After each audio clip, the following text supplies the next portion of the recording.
आपको नहीं समझ में आ रहा हो कैसे पढ़ूँ क्या करूँ, मतलब नहीं समझ में आ रहा हो, या फिर आपके अटेम्प्ट लग गए हो आपको नहीं समझ में आ रहा है पिछले अटेम्प्ट में क्या गलतियाँ हुई हैं उसको कैसे सुधारना है ये सब, तो मैं आपके लिए ये वीडियो लेके आ चुकी हूँ।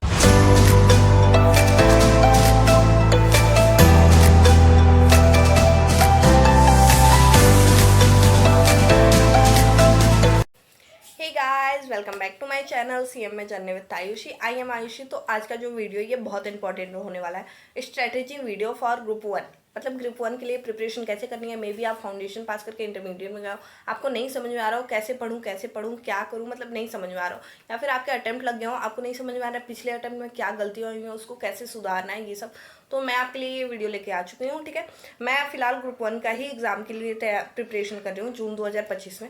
मैं आपको बता दूँ आपकी क्या स्ट्रेटेजी होनी चाहिए। सबसे पहला जो हमारा वो है कि सब्जेक्ट कंप्लीट होना चाहिए। Subject complete in the sense आपने सारा सब्जेक्ट पढ़ा हो, जैसे law, financial accounting, costing, taxation, सारा सब्जेक्ट आपने पढ़ा हो। जो भी चैप्टर अगर आपके बाकी है, आपका अटेम्प्ट लगा हुआ है, तो प्लीज़ उनको सेल्फ स्टडी से यूट्यूब से फ्री सोर्सेज अवेलेबल हैं।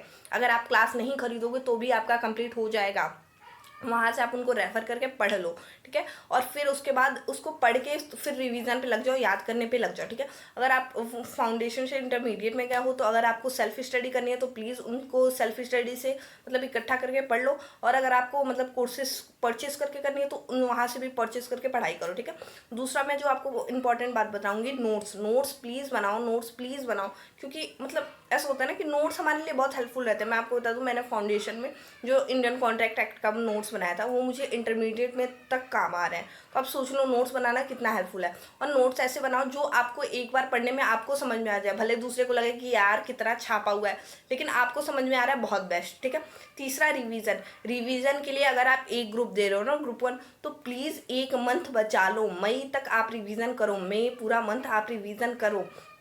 ये ना हो कि मई लास्ट तक आपका सिलेबस ही कंप्लीट हो रहा है तो यार जून में तो एग्जाम है, 11 दिन में आप क्या पढ़ लोगे, क्या रिवीजन कर पाओगे। तो प्लीज़ एक मंथ पूरा रिवीजन के लिए रखो। चौथा जो मैं आपको बता दूँ, शॉर्ट नोट्स बहुत हेल्पफुल रहते हैं। मैं आपको बता रही हूँ, मुझे पहले लगता था बनाना कैसे, पहले लगता था शॉर्ट नोट्स बनते कैसे हैं, बनाना कैसे है, मैं भी बहुत लॉन्ग फॉर्मेट में लिख देती थी।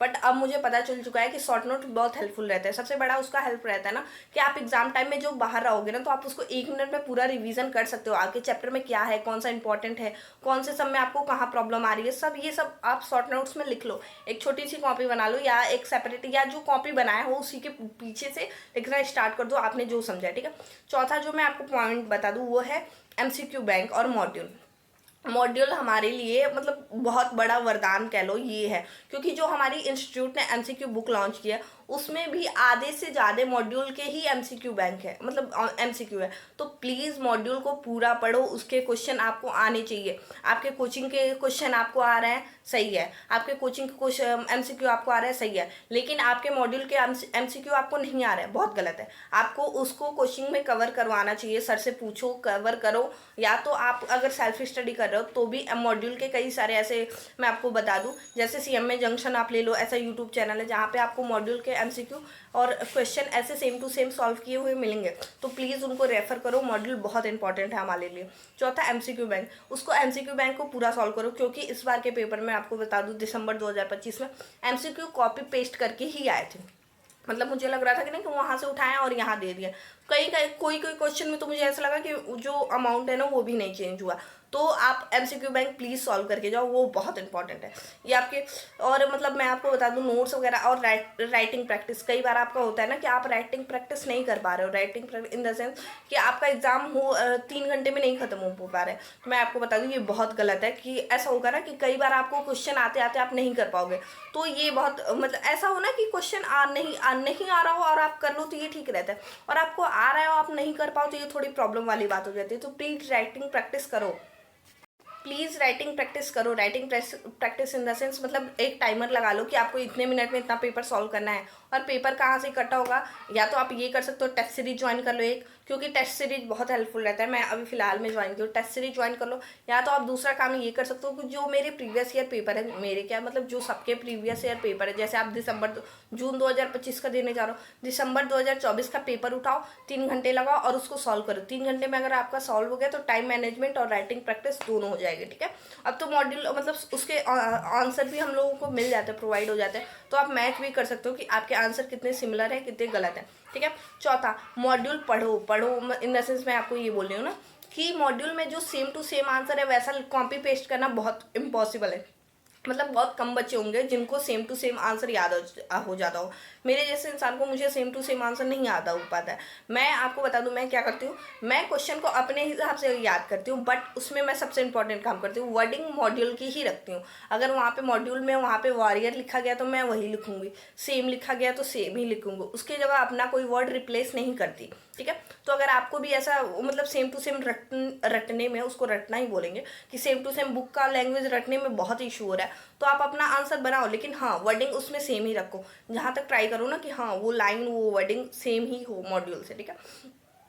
तो अगर आप इतना सब कर लिए ना, मतलब इतना सब revision, short notes module, MCQ bank और राइटिंग प्रैक्टिस, मतलब और सारा सब्जेक्ट वगैरह पढ़ लिए, तो आई होप कि मतलब आपका ग्रुप 1 तो क्लियर हो ही जाएगा। बट हाँ ये इंपॉर्टेंट बात है कि ग्रुप 1 के लिए 1 मंथ आपको पूरा रिवीजन चाहिए, मतलब मई आपको पूरा रिवीजन चाहिए।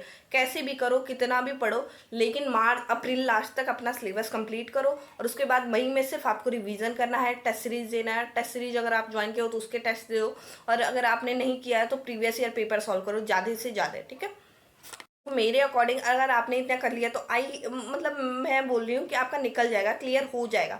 और भी अगर आपको कुछ हेल्पफुल लगे कि आपको ये भी मुझे ये भी ऐड करना चाहिए, जैसे ये जितनी सब बताई ना मैं अपने मतलब शेड्यूल में ऐड की हूँ, राइटिंग प्रैक्टिस वगैरह ये सब, अगर आपको लगे कि मुझे ये भी ऐड करना चाहिए तो प्लीज़ मुझे कमेंट करके बताना। और भी कोई इशू हो मतलब ग्रुप 1 के उससे तो आप मुझे बताना। और दूसरी बात है, टैली का जो 3rd और 4th और 5th अभी तुरंत आई थिंक 12-1 बजे हमें टैली का असाइनमेंट फिर मिला है, तो प्लीज़ अगर आपको उसका सोल्यूशन में चाहिए तो प्लीज़ मुझे कमेंट करना, मैं उसका भी सोल्यूशन लेके आऊँगी, ठीक है।